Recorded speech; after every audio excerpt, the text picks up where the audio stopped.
Hey, Coach, just wondering, I watched practice a couple days this week and, watched Nick with the brace on, and he looked pretty good with it on, both laterally and going forward and all that kind of stuff. But do you anticipate that he'll have to play with it on? And if so, how do you think he'll do with that thing on? Yeah, I think Mary Kay will see type thing. We'll get to Friday, make a determination if he'll be ready to go. And if he is ready to go, then it's his comfort level, the doctor, the trainer's comfort level with that brace. So we'll include that as part of the conversation. Okay, thanks. Thank you, Mary Kay. We'll go to Scott Petrick next. Hey, Kevin, when you look at those Texans receivers, what do you see, and then what kind of challenge is that for your secondary? I see speed, see big plays. Second play of the game last week, they go however many yards it was right down the field, caught a go ball for a big play. I mean, I just think there's big play potential with those guys because just flat speed. Thanks. Next up is Jeff Shadell. So, Kevin, are you confident then that Nick will play? Because when we talked to him yesterday, he was kind of unsure about whether he will go on Sunday. Yeah, Jeff, I'd say I'm hopeful, but I want to let this week play out. Like we talked about, get to Friday and make a determination. So how he feels, how he checks in with the trainers will be the determining factor. Tom Withers will have our next question. Thank you, Rob. Thanks, Coach. Hey, Kevin, home teams have a losing record after 9 weeks in this strange, unprecedented season. Do you feel like the home field advantage has been neutralized in some way? Does it just not feel the same? Maybe, I know you want to get your crowd loud and such at home, but has it been neutralized by the pandemic? Yeah, Tom, I think, first of all, our 12,000 is very loud.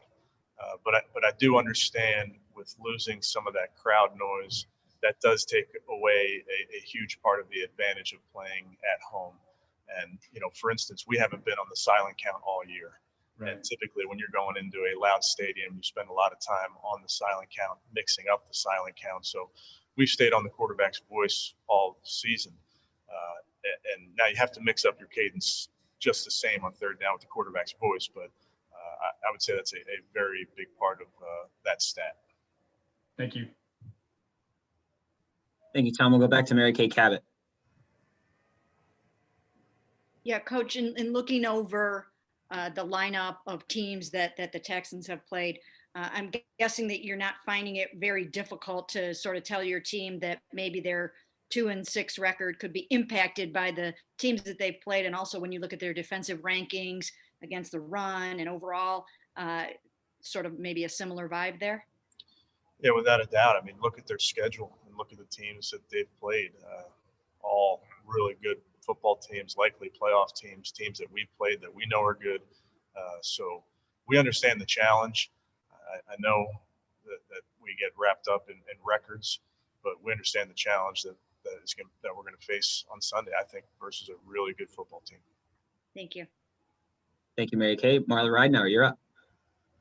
Yeah, Coach, I know you haven't had that many days of practice, but do you get a sense that Jarvis is in better, healed up, feeling better? Does he look like his old self yet? Yeah, I think every day helps, Marla, when you're coming off of, how banged up he was with that rib and playing through those injuries. I do believe that each day he's getting better and better. But I keep going back to Jarvis, all of our guys, nobody's feeling spry at this point. So he's working through it. As you know, he plays hard, he practices hard. So excited to get him back out there on Sunday. Yesterday with all the guys, did you get a feeling that they were kind of juiced up about the guys coming back? Just what was the mood like? No, I think it felt like Wednesday, Marla. I think there's so much that goes into the preparation, and we're creatures of habit and definitely creatures of the structure of our week. So I thought it was a really good Wednesday, and then we got to make sure it's a really good Thursday. Thank you. Thank you, Marla. Daryl Ryder will have our next question. Hey, Coach, I think Houston comes in like top 5 in big plays through the pass game, and they're also top 5 in yards per catch. How do you neutralize an offense that, really gets it going with those explosive plays? Yeah, you got to be sound in what you're doing. You need rush and coverage to marry. You need to stay tight in coverage. You got to make sure that you're applying pressure to the quarterback, and then make plays when they're presented for us. But we recognize the receivers that they have, the backs, obviously the quarterback. It is a really good passing attack. It's really good offensive attack, period. But I think the guys understand with the players on the perimeter that they have found a way to be very explosive. And we got to make sure that we're sound in our scheme. I won't ask you who is Deshaun Watson in practice this week, because I know you won't tell me, but how do you simulate that in practice, what he's able to do both with his feet and with his arm? Well, with a guy like him, you're never going to fully simulate it. You do make the quarterback, the scout team quarterback, you make him extend the plays, even when in reality he's sacked, you have him keep playing. And so that the guys get used to this down is going to go on longer than you anticipate. Therefore, you have to cover much longer than you may anticipate. Thank you, Daryl. Nate Ulrich, we'll go to you. Hey, Kevin. With Wyatt Teller, what did you like most about what he was doing early in the season before he got hurt? What impressed you most? Yeah, I'd say a physicality, Nate. He was always our leader in getting people on the ground. So that's something that's a big part of his game, what he brings to the field. And, if we can get him back on the field, I think that's something that you'll recognize. Does your view of his status change after getting Wednesday's practice under his belt? No, not really. I'd say similarly, I'm hopeful, but I'll make sure that we wait till Friday to see 3 straight days of practice before we make a determination. Thank you, Nate. Scott Petrick, you're up next. Kevin, when you guys did your self-scout last week, were there areas on defense where you said, okay, these are things we can improve coming out of the bye, and what were some of those? Yeah, definitely. Scott, I don't want to get into too specific, but I think there's things that we can do schematically, changing a few calls. Our defense has tendencies just like our offense has tendencies, and we understand that.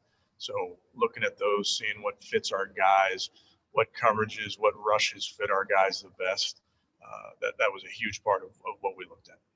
And then, Vernon finally had a couple of sacks in that first half against the Raiders. And then when we talked to Andrew Berry, he mentioned Adrian Claiborne getting healthier.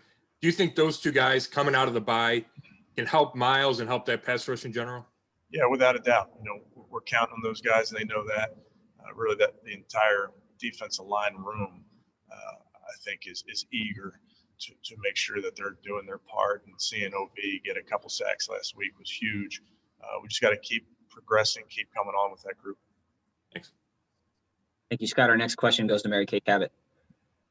Looks like there might be some rain on Sunday, and it's supposed to be kind of nice up until then. So you guys kind of got, out-weathered by the Raiders in the last game. What are you doing this week to make sure that you're ready for those kind of conditions? Yeah, we got to be ready for them, Mary Kay. And like you mentioned, it looks like it'll be sunny the next couple of days out here, so you won't get to replicate that necessarily. But, it was good for us to get that under our belt the previous week. And ultimately, you got to play a 60-minute game regardless of the conditions. And I think the guys understand that. Thanks. Thank you, Mary Kay. Tony Grossi, you're up. Kevin, I just wanted to get an update on Myles Garrett after coming out of the last game. Is he fine as could be considering the 9th week and all that? Yeah, he should be good to go, Tony. He looks good at practice. Okay, thank you. Tony, Nate Ulrich, back to you. Kevin, I was just wondering kind of from what you just said about the Raiders game, was that a big talking point afterward that, hey, we're obviously playing in Cleveland, we're playing on the lakefront? I mean, did you talk about how you guys need to be better in that kind of weather? And was it a real discussion afterward when you look back at it?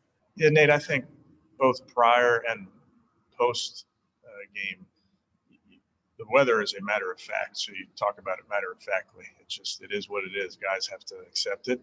And like you said, with where our stadium is located, weather's part of who we are, part of how we play, part of what we play in. So that's just a matter of fact. Thank you, Nate. Jeff Shadell, you have our next question. Kevin, when you play a team as explosive as Houston can be, how does that affect the way you draw up your game plan and then call plays on Sunday? Are you saying offensively, Jeff? Yes, yes, offensively, yes. Yeah, I think honestly, we set out to score points, a lot of them if we can, regardless of the opponent. We understand the challenge this week with a really good team, and I understand their offense is explosive, and there's a big plays on tape. You can't deny it. But for us offensively, our offense is facing their defense and just has to focus on that matchup and the things that we got to do to play good football and not get caught up in their offense versus our offense or their defense versus our defense.